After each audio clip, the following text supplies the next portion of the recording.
Psalm 30, ein Gesang von David. Ein Lied zum Chanukka-Fest, Einweihung vom Tempel. O du, dich will ich rühmen.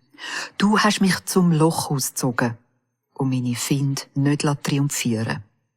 Ja, du bist mein Gott. Zu dir habe ich gebetet und du hast mich geheilt. Du hast mich nicht bei den Toten liegen, du hast mich geholt und dem Leben zurückgegeben. Ihr, seine Freunde, jetzt wollen wir ihm singen. Er ist es wert, dass wir nicht vergessen, wie heilig er ist, in dem, was er da hat. Wir sind nur ein kleiner Moment in seinem Zorn, in seiner Liebe, das ganze Leben. Wer brüllt am Abend, der kann wieder singen am Morgen. Ich habe zwar gemeint, in meinem Glück, mich rührt nicht so schnell etwas um. Du hast mir Macht gegeben aus lauter Güte. In deiner Nähe bin ich so stark gewesen.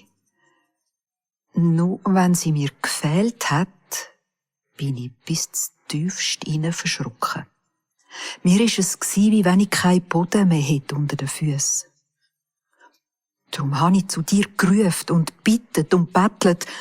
Was hast du denn davon, wenn ich sterbe? Und wenn ich runter ins Grab?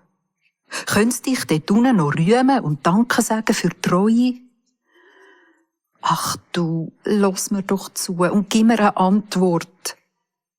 Ich habe ja nur dich, der helfen kann. Da hast du mir mein Jammer ins Tanzen verwandelt. Mein Trauern in die Freude. Drum will ich dich rühmen und nie mehr schweigen. Dir danken immer und ewig.